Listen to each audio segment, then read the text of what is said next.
नमस्कार दोस्तों, स्वागत है आपका स्टडी विद एम में। तो देखिए, आज आप सभी के लिए मैं लेकर आया हूँ उत्तराखंड से संबंधित नए क्वेश्चनों की सीरीज।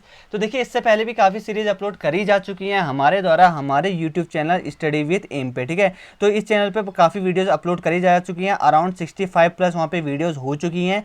तो देखिए, जिन लोगों ने नहीं देखा है तो उन लोगों के लिए प्ले बनी हुई है। आप इस प्ले पर भी जाके सारी वीडियोज़ देख सकते हैं, जिसका नाम है आपका उत्तराखंड न्यू क्वेश्चन। ठीक है, तो जैसे कि आप यहाँ पे पार्ट 35 देख रहे हैं, तो देखिए ये जो पार्ट 35 है वो जो आपकी 746 जो पद निकले हुए हैं आपके कनिष्ठ सहायक, अमीन, लेखाकार, तो इन पदों के सापेक्ष ये वीडियो ये जो सीरीज है वो चलाई जा रही है, जिसके 35 पार्ट आज पूरा हो चुका है। ठीक है, तो आप इन सभी को देख सकते हैं।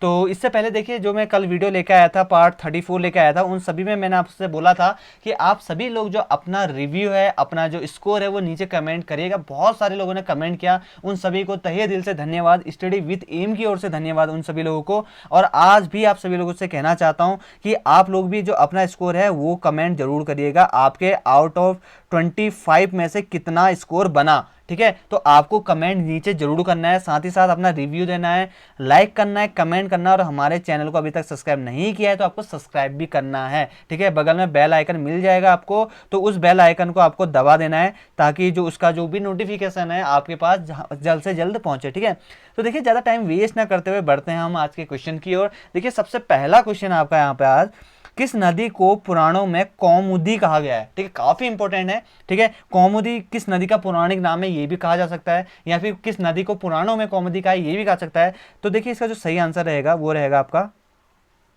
खोह नदी। ठीक है, याद रख लीजिएगा, खोह नदी है उसका जो पुराणों में नाम है वो है आपका कौमुदी, या आप इसको भी ऐसे भी कह सकते हैं कि जो खोह नदी का पुराना नाम है वो है आपका कौमुदी का जो पुराना नाम है वो है आपका खोह नदी। ठीक है, तो ये सारी चीज़ें आपको याद होनी चाहिए। बात कर लेते हैं खोह नदी की। देखिए, जो खोह नदी है वो कौन सी है? रामगंगा की क्या है? सहायक नदी। याद रखिएगा, रामगंगा की सहायक नदी है आपकी खोह नदी। ठीक है, तो ये सबको ये याद रखना है। उसके बाद अब बात करते हैं उसका उद्गम स्थल होता कहाँ से है। ठीक है, तो ये भी आपको पता होना चाहिए। तो आपको बताना चाहता हूँ, देखिए, आपके जो खोह नदी है इसका जो उद्गम स्थल है उत्तराखंड राज्य का जो है हमारा, वहाँ पे पौड़ी जनपद में स्थित है आपका द्वारी खाल।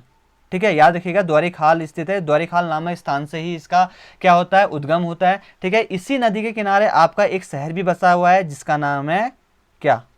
कोट द्वार। ठीक है, आपको याद रखना है कोट द्वार। कोट द्वार के ही किनारे पे, कोट द्वार के ही किनारे पे, ये जो खोह नदी है, खोह नदी के किनारे पे ही आपका कोट द्वार शहर स्थित है। ठीक है, तो आपको ये सारी चीज़ें आपको याद होनी चाहिए। अगला क्वेश्चन की ओर बढ़ते हैं। देखिए, अगला क्वेश्चन आपका, मेलकम हेली गो बैक का नारा किसके द्वारा दिया गया था? ठीक है, काफ़ी इंपॉर्टेंट है, पूछे जाने की पूरी संभावना है, तो आपको याद रखना है। तो ये नारा किसके द्वारा दिया गया था? ये दिया था आपका जयानंद भारती। ठीक है, जयानंद भारती जी के द्वारा दिया गया था आपका मैकलम हेली गो बैक का नारा। ठीक है, तो बात करते हैं, देखिए, ये जो नारा दिया गया था जब सविनय अवज्ञा आंदोलन चल रहा था, उसके बाद जब जयानंद जो भारती हैं जेल से बाहर आए थे, तो उसके बाद देखिए आपका 6 सितंबर 1932, ठीक है, 6 सितंबर 1932 में ही ये जो नारा दिया गया था, इसमें पौड़ी में एक सभा हो रही थी। ठीक है, पौड़ी में क्या हो रही थी? सभा हो रही थी, जिसमें मैकलम हेली के द्वारा ये सभा आयोजित कराई जा रही थी। तो उसमें जो जयानंद भारती हैं और इनके साथी चुपके से आए, वहाँ पर झंडा फहराने की फिराक में थे। ठीक है, उसी के टाइम पे जब यहाँ पे झंडा फहराया गया और वहाँ पे इनके द्वारा एक नारा दिया गया था, पूरा नारा मैं आपको बता देता हूँ। उनका नाम था, वो नारा था आपका go back McCallum Hailey, Bharat Mata की जय, अमन सभा मुर्दाबाद, कांग्रेस जिंदाबाद। ठीक है, तो ये जो नारा उसको आपको याद करना है, क्योंकि देखिए, पिछले बार में ट्रेंडिंग में ये भी देखा गया है कि जो यूके SSSC है उसके द्वारा पूछा जाता है कि ये चीजें किसने कही। ठीक है, कुछ बातें कह देगा, ये कथन किसके द्वारा कहा गया है, तो आपको ये भी याद रखना है आपका go back McCallum Hailey, Bharat Mata की जय, अमन सभा मुर्दाबाद, कांग्रेस जिंदाबाद, ये किसके द्वारा कहा गया है या किसके द्वारा नारा दिया गया है? ये दिया गया आपका जयानंद भारती जी के द्वारा। कब दिया गया? 6 सितंबर 1932। आपको याद नहीं है तो आप इसको नोट डाउन कर सकते हैं। अब बात कर लेते हैं जयानंद भारती जी के बारे में। ठीक है, देखिए, जो आपको जयानंद भारती जी हैं, उनका जो जन्म की बात करें तो उनका जन्म हुआ था आपका 17 अक्टूबर 1881 में। इनका क्या हुआ था? जन्म हुआ था। कहाँ पे हुआ था? पौड़ी में ही हुआ था इनका जन्म। वहाँ पे आपका अरकनडई नामक कोई गांव है, वहाँ पे इनका जन्म हुआ था। ये बेसिकली देखिए यहाँ पे शिल्प परिवार से शिल्प जाति से बिलोंग करते थे, शिल्प परिवार से इनका संबंध था। ठीक है, उसके बाद देखिए इनके द्वारा आर्य समाज में दीक्षा ली गई थी। ठीक है, आर्य समाज में दीक्षा लेने के बाद इनका क्या हो गया था, नाम चेंज हो गया था। नाम ये भी पूछा जा सकता है देखिए आपका, आर्य समाज की दीक्षा लेने के बाद जयानंद भारती जी का नाम क्या हो गया था। तो आपको याद रखना है, उनका नाम हो गया था जयानंद आर्य पथिक। ठीक है, लिखा नहीं जा रहा तो आप मेरी जो आवाज़ है उसमें लिखने की पूरी कोशिश कर रहा हूँ स्क्रीन पे। तो देखिए आपको याद रखना है, जो आपके जयानंद भारती जी थे, इनके द्वारा आर्य समाज की शिक्षा दीक्षा ली गई थी। उसी के साथ इनका जो नाम हो गया था वो हो गया था आपका जयानंद आर्य पथिक। आर्य पथिक, इसको आपको याद रखना है, जयानंद आर्य पथिक इनका नाम हो गया था। ठीक है, इनके द्वारा देखिए बहुत सारे काम करे गए गढ़वाल मंडल के उसमें, और भी पूरे उत्तराखंड राज्य के सापेक्ष इनके द्वारा बहुत सारे काम किए गए। जैसे छुआछूत की जो यहाँ पे कुप्रथा चलती थी उसको समाप्त करना हो गया, डोला पाल की जैसे जो कुप्रथाएं थी उनके सापेक्ष इनके द्वारा आवाज़ उठाई गई थी। ठीक है, तो इन्होंने बहुत सारे काम किया हमारे उत्तराखंड राज्य के लिए, तो हमें इनको भूलना नहीं चाहिए। ठीक है, ऐसी जो महान विभूति है इनको हमें याद रखना चाहिए। सबको पता होना चाहिए कि जयानंद भारती कौन थे, आखिरकार जन्म कहाँ हुआ था और इनके द्वारा कौन कौन से कार्य किए गए, तो ये सारी चीज़ों के बारे में आपको याद होना चाहिए। अगला क्वेश्चन की ओर बढ़ लेते। देखिए अगला क्वेश्चन आपका देखिए, बोग उड्यार किस जनपद में स्थित है। ठीक है, आपको बताना है, ये काफ़ी इंपॉर्टेंट है आपका बोग उड्यार। तो देखिए जो आपका बोग उड्यार है वो कहाँ पे स्थित है आपका, पिथौरागढ़। ठीक है, पिथौरागढ़ जनपद में स्थित आपका बोग उड्यार। काफ़ी इंपॉर्टेंट इसलिए बन जाता है, ये बिल्कुल नया नाम है और इसलिए भी बन जाता है। देखिए यूके जो SSSC है बिल्कुल नए नामों को ज़्यादा प्रेफरेंस देती है, तो इसको आपको याद रखना है कि आपका जो बोग उड्यार है कहाँ पे है, आपका पिथौरागढ़ जनपद में स्थित है। लेके चलते हैं आपको पिथौरागढ़ जनपद में मैप के द्वारा। देखिए ये है आपका पिथौरागढ़ जनपद। ठीक है, तो देखिए ये पिथौरागढ़ जनपद है, अगर बात करी जाए ये कब आपका जिला बनाया गया, तो याद रखिएगा आप इसको, ये जिला बनाया गया था आपका 24 फरवरी 1960 में। ठीक है, 24 फरवरी 1960 में इसको जिला बनाया गया। इससे पहले ये पार्ट था आपका अल्मोड़ा का ही भाग था, लेकिन अल्मोड़ा से अलग करके इसको पिथौरागढ़ जनपद बनाया गया। हमारे राज्य का, उत्तराखंड राज्य का कौन सा जिला माना जाता है, पूर्वी जिला। ठीक है, याद रख लीजिएगा, उत्तराखंड राज्य का पूर्वी जिला माना जाता है। उसी के साथ साथ देखिए यहाँ पे कौन सा किला है, सिमलगढ़ का किला। ठीक है, सिमलगढ़ का किला भी यहीं पे स्थित है, जिसको अंग्रेजों ने क्या नाम दिया था, लंदन फोर्ट। और सिमलगढ़ का किला बनाया किसके द्वारा था, ये था आपका गोरखाओं के द्वारा बनाया गया था। ठीक है, इन सारी चीज़ों को आपको याद रखना है। सिमलगढ़ का जो किला था गोरखाओं द्वारा बनाया गया था, अंग्रेजों द्वारा उसको लंदन फोर्ट की उपाधि दी गई थी। ठीक है, पंचाचूली जो शिखर है यहीं पर स्थित है, जिसकी अगर ऊंचाई की बात करें तो वो है आपकी 6904 मीटर। ठीक है, ये पंचाचूली जो आपकी पर्वत है वहाँ पे, तो उसकी ऊंचाई है। लिटरेसी रेट देखिए, लिटरेसी रेट भी काफ़ी पूछा जाता है, इसलिए जो इंपॉर्टेंट है सारी चीजें बता रहा हूं अपनी इस वीडियो पे। ठीक है, तो देखिए जो लिटरेसी रेट है वो है यहाँ का 82.25। ठीक है, ये यहाँ का लिटरेसी रेट है। उसी के साथ साथ देखिए यहाँ पे एक वन्य जीव विहार है। देखिए वन्य जीव विहार पे बहुत ज्यादा फोकस कर रहा हूँ, इसलिए कर रहा हूँ, आने वाले टाइम पे देख लेना, यहाँ पे वन्य जीव विहार मिलेंगे और यहाँ पे उनका स्थापना वर्ष मिलेगा। आपको क्या करना होगा, मिलान करना होगा। ठीक है, तो आपको ये सारी चीजें याद रखनी है कि किस टाइप के क्वेश्चन पूछे जा सकते हैं, एक्सपेक्टेड क्या क्वेश्चन हो सकते हैं, तो ये सारी चीजें मैं आपको अपनी इस वीडियो में बताता हूँ। ठीक है, और आपसे एक ही रिक्वेस्ट करता हूं कि हमारे YouTube चैनल को जरूर सब्सक्राइब करिएगा, लाइक बढ़ाइएगा, कमेंट जरूर करिएगा, ताकि आपका प्यार हमारे तक जरूर पहुंच सके। ठीक है, आपके लिए इतनी सारी मेहनत करते हैं तो आप थोड़ा सा हमारे लिए इतना कुछ कर सकते हैं। ठीक है, तो देखिए यहाँ पे जो मैं पिथौरागढ़ जनपद के बारे में बता रहा था, अस्कोट वन्य जीव विहार के बारे में बता रहा था। तो देखिए अस्कोट जो वन्य जीव विहार है, अगर उसका कुल क्षेत्रफल की बात करें तो वो है आपका 600 वर्ग किलोमीटर उसका कुल क्षेत्रफल है। कब बनाया गया की बात करें तो वो बनाया गया था आपका 1986 में। ठीक है, 1986 में आपका अस्कोट वन्य जीव विहार भी बनाया गया था। ठीक है, तो ये सारी चीज़ें हैं। देखिए बहुत मेहनत करते हैं हम आप सभी लोगों के लिए, और आपसे बस इतना सा मांगते हैं कि आप अपने दोस्तों के साथ शेयर करिए, लाइक करिए और सब्सक्राइब जरूर करिए। ठीक है, अगला क्वेश्चन है आपका, देखिए यहाँ पे मल्लानेश्वर महादेव मंदिर स्थित है। कहाँ पे स्थित है आपका, देखिए ये भी बहुत नया क्वेश्चन है आपका। मल्लानेश्वर जो आपका महादेव का मंदिर है वो कहाँ पे स्थित है, वो है आपका चंपावत। ठीक है, चंपावत में स्थित आपका मल्लानेश्वर महादेव का मंदिर। बात कर लेते हैं चंपावत जनपद के बारे में। ठीक है, ये आ गया आपका चंपावत जनपद ये। ठीक है, चंपावत जनपद देखिए आपका पिथौरागढ़ से जनपद से अलग करके बनाया गया था। किस वर्ष से बनाया गया था, ये बनाया गया था 15 सितंबर 1997, ठीक है। 1997 में इसको जिला बनाया गया था चंपावत को, ठीक है। बात करी जाए चंपावत के बारे में, देखिए जो चंपावत है आपका, यहाँ पे इसको अगर बसाने की बात करी जाए तो ये चंद शासक किसको जाता है, वो थे आपके चंद शासक सोमचंद को, ठीक है। सोमचंद को इसका बनाने का, इसको बसाने का श्रेय दिया जाता है। यहीं पे आपका राजबुंगा का किला भी स्थित है, ठीक है। कौन सा किला है यहाँ पे, याद रखना है आपको, राजबुंगा, ठीक है। राजबुंगा का किला भी यहीं पे स्थित है आपका। उसी के साथ साथ देखिए इसका अगर पौराणिक नाम कहा जाए तो वो है आपका कुमू, ठीक है। देखिए एक सब्सक्राइबर ने मुझसे बोला था कि आप पुराने जो नाम है उस पर वीडियो ज़रूर बनाइएगा, मैंने बना दी है। तो देखिए उन सब्सक्राइबर को मैं दिल से उनसे क्षमा मांगना चाहता हूँ कि देखिए जो मैंने वो वीडियो है वो बना के तैयार कर दी है, लेकिन अपलोड आज नहीं कर पा रहा हूँ क्योंकि 2 वीडियो अपलोड एक साथ नहीं कर सकता। ये जो वीडियो है आपको कल आपको मिल जाएगी, शाम को 7 बजे तक ये अपलोड हो जाएगी, तो आप उससे अपने डाउट्स क्लियर कर लीजिएगा। बहुत एक्सप्लेन करके बताया गया है, उससे मैं ये समझता हूँ कि आपके जितने भी सारे डाउट्स हैं वो सभी क्लियर हो जाएंगे, ठीक है। तो देखिए उनसे बस मैं यही कहना चाहता हूँ, अगर वो मेरी ये वीडियो देख रहे हैं कि कल का वेट करिए, आपको कल को शाम को 7 बजे तक वो वीडियो मिल जाएगी, ठीक है। तो इसके लिए एक्सट्रीमली सॉरी इतना लेट हो चुका है करके, क्योंकि टाइम की बहुत कमी है और बहुत सारे काम होते हैं, ठीक है। तो देखिए बात कर रहे थे हम चंपावत जनपद के बारे में। तो चंपावत जनपद में मैंने बता दिया था कि आपको राजबुंगा का जो किला है वो भी कहाँ पे स्थित है, चंपावत जनपद में स्थित है। पुराना नाम की बात कर रहे थे, उसी से बात आई। देखिए जो पुराना नाम है उसका कुमू है। पाताल रुद्रेश्वर की गुफा, ठीक है, याद रखना है यहाँ पे क्या आपकी पाताल रुद्रेश्वर द्रेश्वर, ठीक है। पाताल रुद्रेश्वर की गुफा भी आपकी कहाँ पे है स्थित है, ये आपकी स्थित है चंपावत में। कब खोज करी गई, खोज पूछा जा सकता है, 1993 में इसकी खोज करी गई थी, ठीक है। यहीं पे देखिए आपका चंपावत जनपद में ही आपका कौन सा मेला लगता है, लड़ी धुरा का मेला लगता है। देखिए लड़ी धुरा का मेला देखिए चंपावत जनपद से देखिए 12 से 15 किलोमीटर की दूरी पे आपका लोहा घाट है। लोहा घाट से ही आपका बालाकोट और बरदा खान के ही आसपास यहाँ पे मेला लगता है। लड़ी धुरा का मेला नवरात्रों के आसपास में लगता है, ठीक है। तो आप सभी लोग देख सकते हैं, जो लोग चंपावत के हैं वो लोग जरूर नीचे कमेंट करें, ठीक है। लड़ी धुरा के मेले में और भी जानकारी दे सकते हैं वो हमें, ठीक है। देखिए जो लड़ी धुरा का मेला होता है वो होता है आपका कौन सा मंदिर में,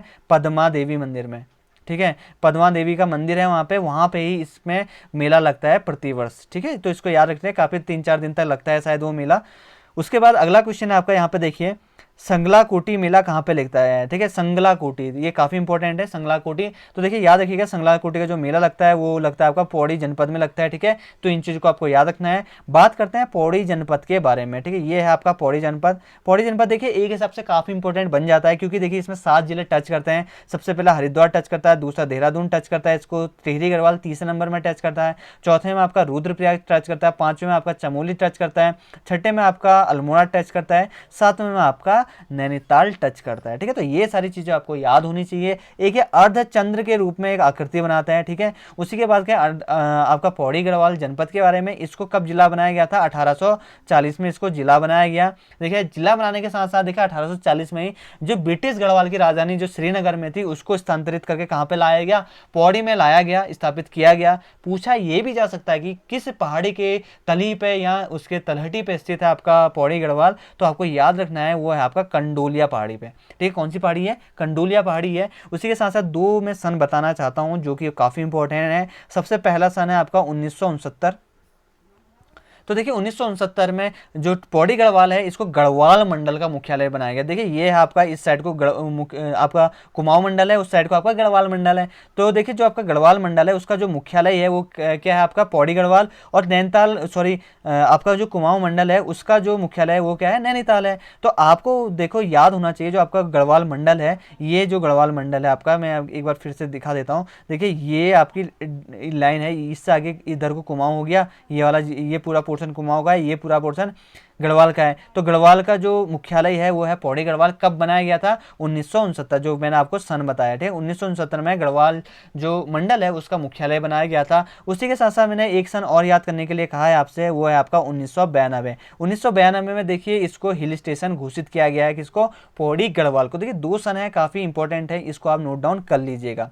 अगला क्वेश्चन की ओर बढ़ लेते हैं। देखिए अगला क्वेश्चन है आपका यहाँ पे, उत्तराखंड हिंदी अकादमी किसके नाम पर है, काफी इंपॉर्टेंट है। देखिए उत्तराखंड की जो हिंदी अकादमी है वो किसके नाम पर बनाई गई है, तो आपको याद होना चाहिए, उनका नाम है आपका पीताम्बर दत्त बर्थवाल,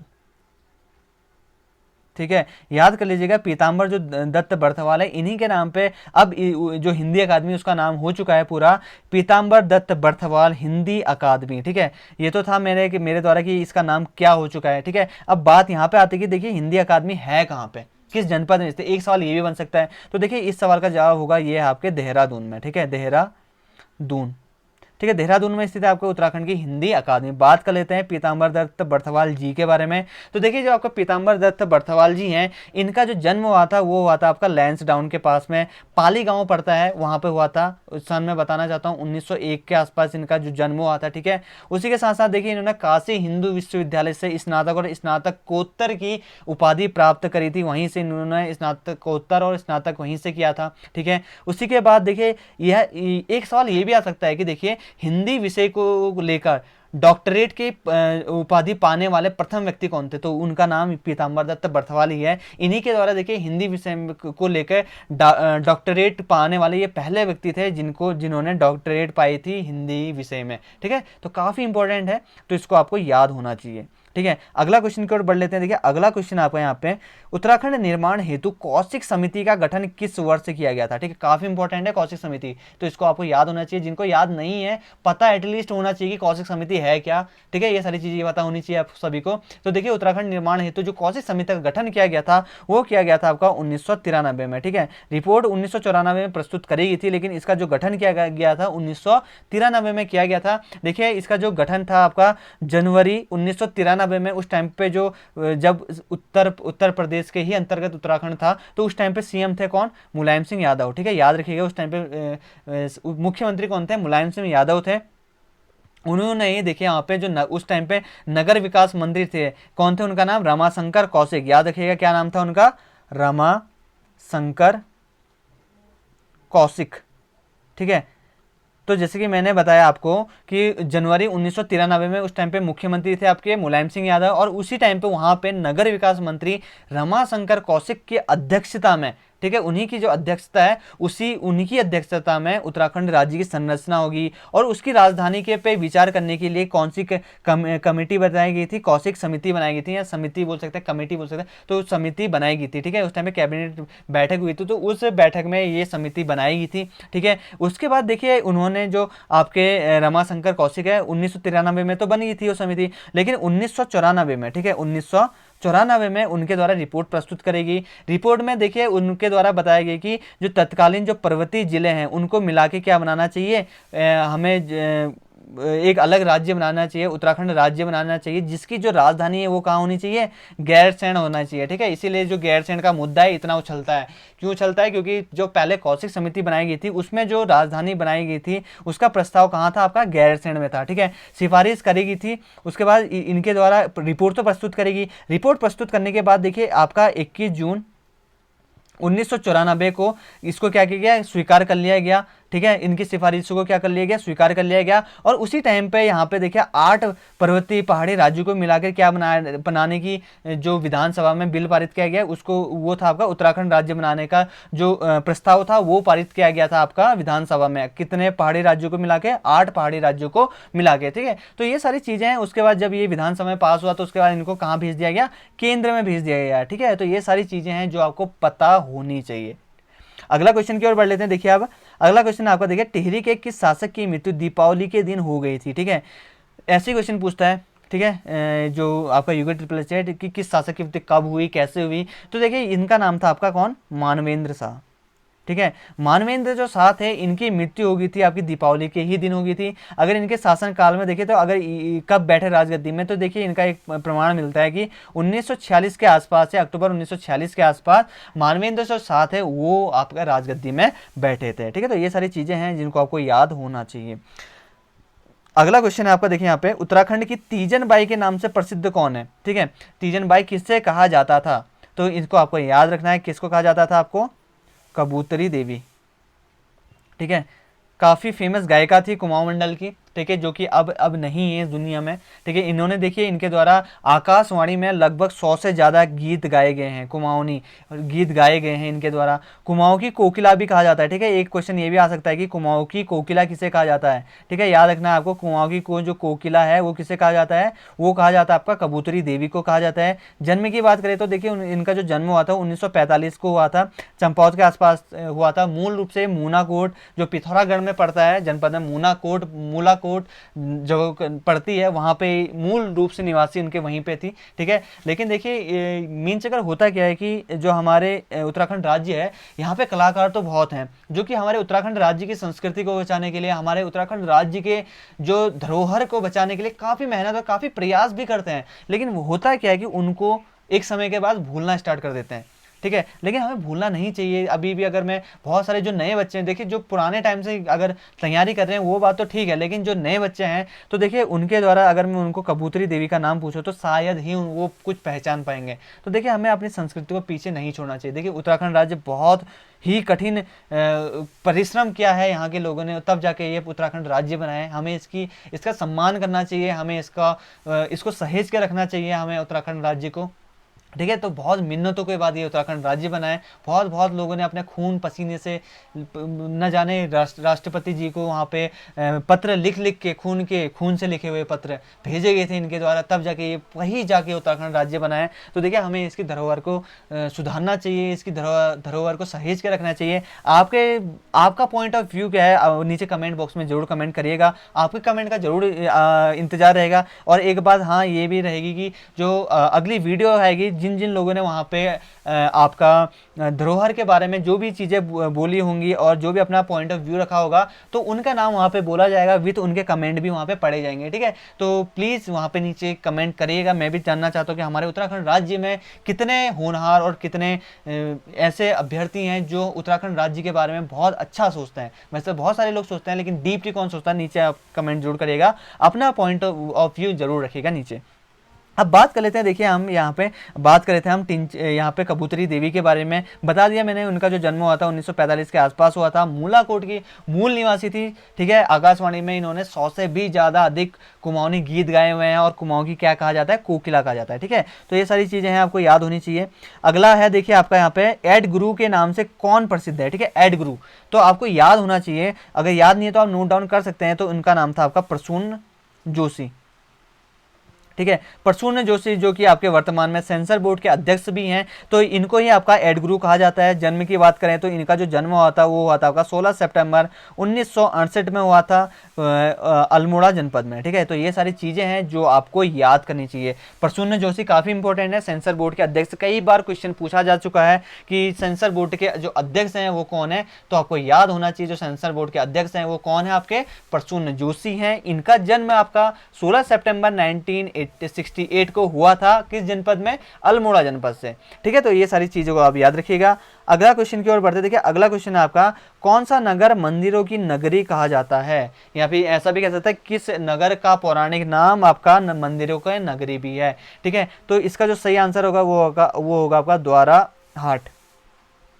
ठीक है, द्वारा हाट इसका सही आंसर रहेगा। ठीक है, इसको देखिए द्वारा हाट का एक और नया नाम है आपका हिमालय की द्वारिका भी द्वारा हाट को कहा जाता है। ठीक है, देखिए यहाँ पे जो कत्यूरी राजाओं थे उनका जो कला जो प्रेम था उसका प्रतीक माना जाता था आपका क्या, द्वारा हाट था। ठीक है, द्वारा हाट देखिए एक जो नगर है ये आपका अल्मोड़ा जनपद में के ही अंतर्गत आता है। अल्मोड़ा से 50 किलोमीटर की दूरी पर स्थित है आपका द्वारा हाट ठीक है, द्वारा हाट स्थित है। अगर बात करी जाए अल्मोड़ा जनपद के बारे में, ठीक है, ये आ गया आपका अल्मोड़ा जनपद जो कि आपका कुमाऊं मंडल का आंतरिक जिला है। कुमाऊं मंडल में दो ही आंतरिक जिले हैं, अल्मोड़ा और बागेश्वर। तो आपको याद रखना है कि ये आंतरिक जिला है आपका अल्मोड़ा। ठीक है, अल्मोड़ा की जो इसको आपका अल्मोड़ा जो जनपद है उसको आपका जनपद कब बनाया गया था, 1891 में बनाया गया था। नगर पालिका देखिए 1864 में यहाँ पे क्या बनाई गई थी, नगर पालिका बनाई गई थी। कल मैंने एक सवाल किया था आपसे, पंडित जो गोविंद बल्लभ पंत संग्रहालय है वो भी अल्मोड़ा में ही स्थित है। कब बनाया गया था, कब स्थापना करी गई थी उसकी, 1979 को उसकी स्थापना, 1979 को उसकी स्थापना करी गई। ठीक है, तो ये सारी चीजें हैं जो आपको याद होनी चाहिए। अगला क्वेश्चन है आपका, देखिए यहाँ पे बीरमा हो गया, गागस हो गया, बिनो हो गया, ये किसकी सहायक नदियां हैं। ठीक है, तो देखिए ये जो सहायक नदियां ये है आपकी पश्चिमी रामगंगा पश्चिमी रामगंगा की जो सहायक नदी है, जिसमें आपकी बिरमा होगी, गागस होगी, गगास भी होता है, इसको कहा जाता है, और बिनो नदी होगी, ये आपकी पश्चिमी रामगंगा की सहायक नदी है। ठीक है, तो देखिए जो ये पश्चिमी रामगंगा है, यह नदी देखिए आपका पौड़ी हो गया, चमोली हो गया, अल्मोड़ा में जो दूधातोली जो श्रेणी फैली हुई है, उसके पूरे पूर्वी ढाल से क्या होती है, बहती है, निकलती है वहां से। ठीक है, अगर पूर्वी रामगंगा की लंबाई, टोटल लंबाई की बात करें तो इसकी जो लंबाई है 155 किलोमीटर। ठीक है, 155 किलोमीटर की इसकी लंबाई है। ये सारी चीजें आपको याद होनी चाहिए। ठीक है, अगला क्वेश्चन आपका देखिए स्वर्णताल। ठीक है, अगला क्वेश्चन क्या है आपका, स्वर्णताल का पुराना नाम क्या है। ठीक है, यहाँ मैंने बहुत सारे पुराने नाम भी हैं, तो देखिए आप सभी लोग नोट डाउन भी कर सकते हैं। स्वर्णताल का पुराना नाम क्या है, वो है आपका भालू बांध। भालू बांध, देखिए भालू बांध जो अभी आजकल वर्तमान में इसको पुराने टाइम पे क्या कहते थे, स्वर्णताल कहते थे, ये आपको पता होना चाहिए। अगला आपका देखिए टिहरी के घंटा घर का निर्माण कीर्ति शाह ने किसकी याद में किया था। ठीक है, काफी इंपॉर्टेंट है। तो देखिए जो आपका टिहरी में जो घंटा घर है, जिसका निर्माण किसके द्वारा किया गया था, कीर्ति शाह के द्वारा किया गया था। किसकी याद में बनाया गया था, ये बनाया गया था आपका महारानी विक्टोरिया। ठीक है, महारानी विक्टोरिया की याद में बनाया गया था टिहरी का घंटाघर। बात कर लेते हैं टिहरी के घंटे घर के बारे में। इसकी स्थापना करी गई थी आपके 1897 में। ठीक है, टिहरी नगर में करी गई थी। इसको टिहरी में बनाया गया था घंटाघर। अगर इस घंटा जो घर है, इसकी अगर मैं ऊंचाई की बात करूं तो ऊंचाई कितनी है इसकी, 110 मीटर। ठीक है, 110 मीटर इसकी ऊंचाई है। बात कर लेते हैं किसके द्वारा बनाया गया था, ये बनाया गया था आपका कीर्ति शाह के द्वारा बनाया गया था। कीर्ति शाह के बारे में पॉइंट पढ़ लेते हैं। तो देखिए जो इसके पॉइंट हैं, इसकी पूछा ये जा सकता है कि देखिए जो कीर्ति शाह है उसकी संरक्षिका कौन थी। ठीक है, इनकी संरक्षिका थी आपकी महारानी गुलेरिया। ठीक है, महारानी गुलेरिया इनकी संरक्षिका थी। ठीक है, उसके बाद देखिए आपका जो कीर्ति शाह है, उनको 1898 में, ठीक है याद रखिएगा, 1898 में अंग्रेजों के द्वारा आपका कंपेनियन ऑफ इंडिया की उपाधि दी गई थी। ठीक है, और अगर कीर्ति शाह के शासनकाल की बात करें तो इसका जो शासनकाल माना जाता है वो 1886 से लेकर 1913 के आसपास माना जाता है। हर एक किताब में अलग अलग दिया हुआ है कि 1886 से मानते हैं, आगे एक दो वर्ष आगे पीछे हो सकते हैं, लेकिन जो एक्चुअल टाइम जो माना जाता है 1886 से लेकर 1913 तक इसका शासनकाल माना जाता है। और इन्हीं के द्वारा देखिए कीर्ति नगर की स्थापना करी गई थी। कब करी गई थी, 1894 में। ठीक है, तो ये सारी चीजें आपको याद होनी चाहिए। अगला क्वेश्चन की ओर बढ़ते, देखिए अगला क्वेश्चन आपका, कौन सी जनजाति भूसेन देवता की पूजा करती है। ठीक है, इंपॉर्टेंट है। देखिए जनजातियों से संबंधित क्वेश्चन पूछे जाते हैं और आपको पता होना चाहिए कि जनजातियों से जो संबंधित जितने भी क्वेश्चन होते हैं उनके बारे में आपको पता होना चाहिए। ठीक है, तो अब बात कर लेते हैं जो कौन सी जनजाति है उसका नाम बताना आपको, जिसके द्वारा भूसेन देवता की पूजा करी जाती है। तो उनका नाम है आपका, कौन सी जनजाति है, बोक्सा जनजाति है। ठीक है, तो आपको ये याद होना चाहिए। बाकी बात कर लेते हैं बोक्सा जनजाति के बारे में, क्योंकि मैं सारे पॉइंट ऑफ व्यू देखे तो देखिए मैं लाता तो यहाँ पे आपके लिए 25 क्वेश्चन हूँ, कवर आपके यहाँ पे 100 क्वेश्चन कराने की पूरी कोशिश करता हूँ कि आपके यहाँ पे 100 क्वेश्चन कवर हो जाए। हर एक क्वेश्चन के साथ 5 से 6 या 7 क्वेश्चन, ये 7 पॉइंट ऐसा ऐड कर लेता हूँ कि जहाँ पे आपके 100 क्वेश्चन, यहाँ पे याद रखिएगा आपको बहुत फायदा होता है। 100 क्वेश्चन आपके यहाँ पे कवर करा दिए जाते हैं। ठीक है, तो आपको हमारा सपोर्ट करना है बिल्कुल भी। ठीक है, बहुत सपोर्ट करना है आप सभी लोगों को, आपको प्यार ऐसे ही देते रहना है जैसे आप देते रहते हैं। ज़्यादा से ज़्यादा सब्सक्राइब करना है, लाइक करना है। लाइक अगर अभी भी जो लोग वीडियो देख रहे हैं, अगर आपने लाइक नहीं किया तो आप प्लीज़ इसको लाइक जरूर करिएगा, एक थम्स अप जरूर दीजिए, नीचे कमेंट पर अपना रिव्यू जरूर दीजिए। तो देखिए यहाँ पे हम बात कर रहे थे आपका कौन सी जो जनजाति भूसेन देवता की पूजा करती हैं, तो मैंने बताया था आपकी बोक्सा जनजाति करती है। बोक्सा जनजाति देखिए वो नॉर्मली आपका उधम सिंह नगर हो गया, रामनगर हो गया और इसी के आसपास के क्षेत्रों में ये पाए जाते हैं। और ये देखिए एक बात और बता देता हूं आपका, जो ये बोक्सा जनजाति है ये अपने आप को पवार राजपूत भी मानती है। ठीक है, अगर इनकी जो देवी जो जिसकी सबसे ज्यादा पूजा करते हैं इनके बारे में बात करी जाए तो देखिए ये किसकी पूजा करते हैं, काशीपुर की चामुंडा देवी हैं, उनकी ज्यादा पूजा करते हैं। इनके द्वारा बनाया जाने वाला जो प्रसिद्ध त्योहार है वो कौन सा है आपका, चैती त्योहार। चैती का त्योहार बनाया जाता है बोक्सा जनजाति के द्वारा। ठीक है, ये सारे क्वेश्चन है, इन सारे को लिंक करके देखिए कितने सारे क्वेश्चन आपके सामने लाता हूं। ठीक है, तो आप लोगों को क्या करना है, सब्सक्राइब जरूर करना है हमारे यूट्यूब चैनल को और अपने दोस्तों के साथ शेयर जरूर करिएगा। अगला क्वेश्चन आपका देखिए यहाँ पे, गेड़ा किस चंद शासक का सेनापति था। काफी इंपॉर्टेंट है। ठीक है, गेड़ा देखिए आपको बताना है कि जो गेड़ा है किस चंद शासक का सेनापति था, तो ये था आपके लक्ष्मी चंद। ठीक है, लक्ष्मी चंद के सेनापति का नाम था आपका गेड़ा। ठीक है, बात करते हैं लक्ष्मी चंद के बारे में। देखिए लक्ष्मी चंद किसका पुत्र था आपका, रुद्रचंद्र का।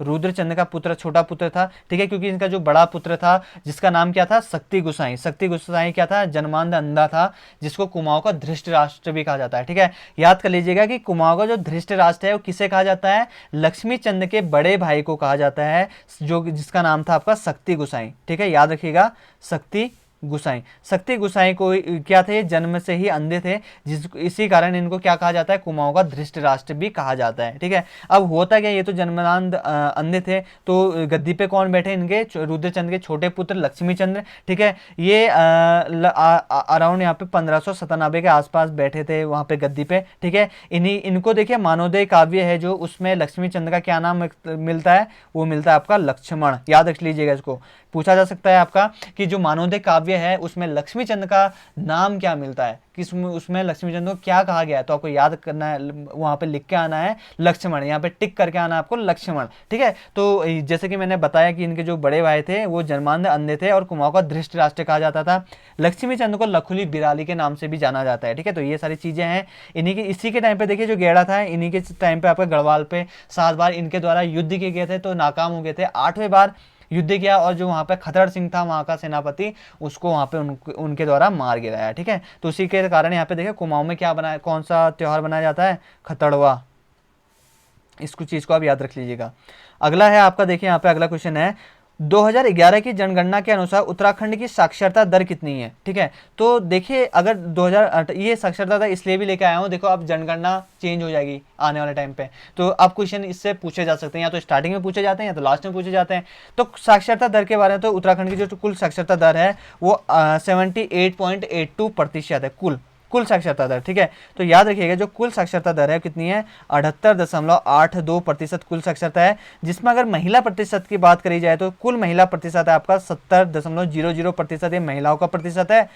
उसी के बाद देखिए पुरुष प्रतिशत की बात करी जाए तो 87.40% जो है आपका पुरुष साक्षरता प्रतिशत है। नोट डाउन कर लीजिए, जिन लोगों ने नोट डाउन नहीं किया है स्क्रीनशॉट भी कर सकते हैं। ये आपकी टोटल साक्षरता प्रतिशत है 78.82%, महिलाओं का प्रतिशत 70.00 और पुरुषों का प्रतिशत कुल साक्षरता प्रतिशत है 87.40%, ठीक है। अब यहाँ पे बात आती है कि स्टार्टिंग में 3 जिले पूछता है, ये यहाँ की आरोही क्रम अवरोही क्रम में बताइए। देखिए सबसे पहले आपकी महिलाओं के बारे में बता देता हूँ। देखिए जो महिलाओं में सबसे ज़्यादा प्रतिशत है वो है आपका देहरादून में, जो है आपका 78.54%। उसके बाद आता है आपका नैनीताल, जिसकी प्रतिशत है आपका 77.29%। उसके बाद आता है आपका पौड़ी आता है, तो उसका जो प्रतिशत है वो आपका 72.60%, ठीक है। ये सारी चीज़ें आपके फीमेल में है। अगर मेल कैंडिडेट की बात करी जाए तो मेल में जो साक्षरता प्रतिशत है सबसे ज़्यादा आपका रुद्रप्रयाग, ठीक है। रुद्रप्रयाग में आपका 93.90% है रुद्रप्रयाग में। उसके बाद आता है आपका चमोली में 93.40%। उसके बाद आता है आपका अल्मोड़ा, जिसकी प्रतिशत है 92.86%। ये सारे जो प्रतिशत है नोट डाउन जरूर कर लीजिएगा, स्किप कर लीजिए, सॉरी पॉज कर लीजिएगा हमारी वीडियो, ताकि आप इन सारी चीज़ों को आप नोट डाउन कर सकें। अगली चीज़ है, देखिए अगला क्वेश्चन की ओर बढ़ लेते हैं। अगला है देखिए 108 आपातकालीन चिकित्सा सेवा किसके नाम पर प्रारंभ करी गई थी, ठीक है। तो देखो आपको बताना चाहता हूँ, जो आपकी 108 जो आपातकालीन चिकित्सा सेवा है ये करी गई थी आपकी पंडित दीनदयाल, ठीक है, पंडित दीनदयाल उपाध्याय के नाम से ये जो चिकित्सा सेवा है 108 इसको प्रारंभ किया गया था, ठीक है। आप लोगों से कमेंट में जरूर कमेंट करिएगा कि ये जो 108 जो चिकित्सा सेवा है वो किस वर्ष से प्रारंभ में करी गई थी। नहीं आएगा तो कोई बात नहीं, आप मुझे कमेंट कर सकते हैं, मैं आपको आंसर राइट करके दे दूंगा और पिन कमेंट पे डाल दूंगा, ठीक है। तो चीज़ कर लीजिएगा आप। अगला क्वेश्चन आप देखिए यहाँ पे, वह गढ़वाल राजा जो गोरखाओं द्वारा पराजित होकर मारा गया था, वो आपको बताना है। वो गढ़वाल का राजा जो गोरखाओं द्वारा पराजित होकर क्या हो गया था, पराजित होकर मारा गया था, उनका नाम था आपका प्रद्युम्न शाह, ठीक है। सबसे पहले बात कर देते हैं आपके गोरखाओं के बारे में। देखिए गोरखाओं द्वारा सबसे पहले कहां पर अपना अधिकार स्थापित किया गया था, वो किया गया था अल्मोड़ा में। देखिए अल्मोड़ा में 1790 में हवालबाग का युद्ध हुआ था। किस किस के मध्य हुआ था, ये हुआ था गोरखाओं के और यहाँ पे महीन चंद के बीच में यहाँ पे इनके द्वारा युद्ध हुआ था, जिसमें कि चंद शासक जो महीन चंद है वो पराजित हो गए थे। तो यहाँ पे 1790 में गोरखाओं का यहाँ पर आधिपत्य स्थापित हो गया। 1791 में इन्होंने क्या किया कुमाऊं में, तो 1790 में जब कुमाऊं पे इन्होंने अपना अधिकार जमाया तो 1791 1891 में इन्होंने सोचा कि हम गढ़वाल में भी आक्रमण करते हैं और वहाँ भी अपना आधिपत्य जमाते हैं, लेकिन उस वर्ष ये नाकाम हो गए। ठीक है, उसके बाद ये अगला जो अपना टारगेट बनाया था इन्होंने, वो बनाया था 1803, क्योंकि वहाँ उस टाइम पे वहाँ पे जो गढ़वाल है वो काफ़ी परेशानियों से जूझ रहा था। तो उस टाइम पे ये वहाँ पे अपने जो कार्य है उसमें सक्षम हो जाते हैं और वहाँ पे 1803 में क्या कर लेते हैं, वहाँ पे अपना अधिकार स्थापित कर लेते हैं। उसके बाद देखिए 14 मई 1804, याद रखिएगा 14 मई 1804 को खुड़बुड़ा के मैदान पे जो प्रद्युम्न शाह के साथ इनका युद्ध होता है और वहाँ पे ये लोग पराजित हो जाते हैं। ठीक है, कभी कभार ये भी पूछा जा सकता है कि जिस टाइम पे कुमाऊं पे, गढ़वाल पे गोरखाओं का आक्रमण हुआ तो उसका नेतृत्व किन किन के द्वारा किया गया था, तो याद रखिएगा उनका नेतृत्व किया गया था अमर सिंह थापा और हस्तदल चौतरिया के नेतृत्व में इनका नेतृत्व किया गया था। किसका नेतृत्व किया गया था? गोरखाओं का नेतृत्व किया गया था। ठीक है, ये सारी चीजें आपको याद होनी चाहिए। अगला क्वेश्चन की ओर बढ़े तो देखिए अगला क्वेश्चन आपका यहाँ पे, वीरेंद्र डगवाल को किस पुस्तक के लिए साहित्य अकादमी पुरस्कार से नवाजा गया है? ठीक है, तो वीरेंद्र जो डंगवाल है उनको बताना आपको कि जो कौन सी पुस्तक है, उस पुस्तक का नाम बताना है जिनके लिए उनको साहित्य अकादमी पुरस्कार दिया गया था। तो ठीक है, उस पुस्तक का नाम है आपका दुष्चक्र। ठीक है, दुष्चक्र में सृष्टा। ठीक है, दुष्चक्र में सृष्टा, तो इस पुस्तक का नाम है, मैं लिख लेता हूं यहां पे, दुष्चक्र में सृष्टा। ठीक है, दुष्चक्र में सृष्टा के लिए इनको देखिए साहित्य अकादमी पुरस्कार मिला गया था। किसको? वीरेंद्र डंगवाल को। ठीक है, कोई याद रखना है। अगला क्वेश्चन की ओर बढ़े देखिए अगला क्वेश्चन आपका यहाँ पे, उत्तराखंड में हर्बल रिसर्च इंस्टीट्यूट कहाँ पर स्थित है? ठीक है, जिनको नहीं पता है उनको मैं बता देता हूँ, ये स्थित आपका गोपेश्वर में। गोपेश्वर कहाँ पे है? आपका चमोली जनपद में। ठीक है, चमोली जनपद का मुख्यालय है आपका गोपेश्वर, ये आपका चमोली जनपद रहा। बात कर लेते हैं चमोली जनपद के बारे में। देखिए 24 फरवरी 1960 में इसको जिला बनाया गया था चमोली जनपद को, और इसका हेडक्वार्टर यानी कि इसका जो मुख्यालय है वो कहाँ पे है? आपका गोपेश्वर में। ठीक है, गोपेश्वर में देखिए आपका गोपेश्वर मंदिर भी है जिसको क्या कहा जाता है? रुद्र महालय भी कहा जाता है। और इसको बनाया किसने था? वो विदिशा के नागवंशी जो राजा थे आपका गणपति नाथ, उनके द्वारा बनाया गया था। ठीक है, तो आपको ये याद रखना है। और उसी के साथ साथ देखिए पहले क्या होता था कि तहसीलें, कुछ जो बहुत ही डिफिकल्ट नाम की तहसीलें थे उनको पूछा जाता था। तो आपको याद रखना है कि जो आपका चमोली जनपद है उसी के अंतर्गत आपका घाट और आपका नारायण बगड़। ठीक है, ये जो दो तहसीलें हैं जो काफ़ी इंपॉर्टेंट है, ये आपकी किस जनपद के अंतर्गत आती है? चमोली जनपद के अंतर्गत आती हैं। ठीक है, अगला है आपका देखिए कवि गुमानी पंत का वास्तविक नाम क्या था? ठीक है, तो देखिए इनका जो वास्तविक नाम था आपको बताना है कि इनका जो वास्तविक नाम है, इनका वास्तविक नाम क्या था? तो इनका नाम था आपका लोकरत्न पंत है, लोकरत्न पंत। ठीक है, लोकरत्न पंत था आपका कवि गुमानी पंत का नाम। ठीक है, अब बात कर लेते हैं कवि गुमानी पंत जी के बारे में। देखिए इनका जो जन्म हुआ था वो 1790 में काशीपुर के पास में हुआ था इनका जन्म। ठीक है, पिता का नाम बता देता हूँ। देखिए इनका जो पिता का नाम था वो देवनिधि पंत था। ठीक है, याद रखिएगा देवनिधि पंत है। और इनकी जो माता का नाम था वो था आपका देव मंजरी। ठीक है, देव मंजरी इनकी माता का नाम था और पिता का नाम क्या था इनका? देवनिधि पंत। ठीक है, तो काफ़ी इंपॉर्टेंट है जिसको आपको याद रखना चाहिए, क्योंकि पिछले कुछ पेपरों में देखा गया है कि जो भी इंपॉर्टेंट आपके जो कवि हैं, आपके जो महान पुरुष हैं, उनके माता या पिता या इनकी वाइफ का नाम वहाँ पे पूछा जा रहा है। ठीक है, तो इसलिए मैंने आपको बता दिया, जो लोकरत्न पंत थे उनके पिता का नाम तो था आपका देवनिधि पंत और माता का नाम था देव मंजरी। ठीक है, तो इस चीज़ को आप याद रखिएगा। अगला, और इसी के साथ साथ एक और चीज़ बताना चाहता हूँ। देखिए जो आपके गुमानी पंत थे वो उस टाइम पे काशीपुर के जो राजा थे उस टाइम पे, उनका नाम क्या था? गुमान सिंह देव। ठीक है, गुमान सिंह देव के वहाँ क्या थे? ये राजकवि थे। ठीक है, अगर इनकी रचनाओं की बात करी जाए तो इनके द्वारा कुछ रचनाएं करी गई हैं, जिसमें एक है गंगा शतक, दूसरा आपका राम महिमा हो गया, तीसरा आपका नीति शतक। ठीक है, तो ये सारी चीज़ें हैं, इनको आप याद कर लीजिएगा। अगला क्वेश्चन आपका देखिए, महाभारत में वर्णित नंदन कानन को वर्तमान में जाना जाता है। ठीक है, महाभारत में वर्णित था, इनका नाम क्या था? नंदन कानन। उसको वर्तमान में किस नाम से जाना जाता है? तो याद रखिएगा जो नंदन कानन है उसको किस नाम से जाना जाता है? वो जाना जाता है फूलों की घाटी की घाटी। फूलों की घाटी कहाँ पे स्थित है? वो है आपकी चमोली जनपद में स्थित है। ठीक है, फूलों की घाटी। अब बात कर लेते हैं, जो फूलों की घाटी है वो आपकी नर एवं गंधमादक पर्वतों के मध्य में स्थित है फूलों की घाटी। ठीक है, काफ़ी बहुत सारे फूल पाए जाते हैं वहाँ पे।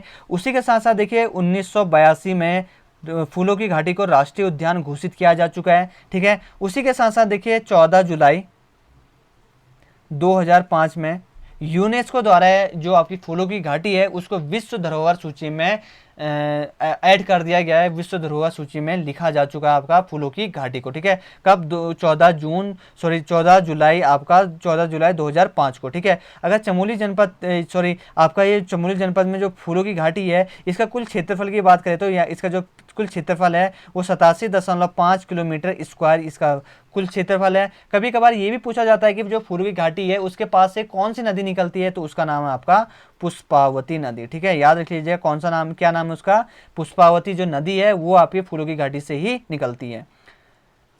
अगला क्वेश्चन आपका देखिए यहाँ पे, उत्तराखंड का थार किसे कहा जाता है। ठीक है, याद रख लीजिए उत्तराखंड का जो थार है वो कहा जाता है आपका रानीखेत।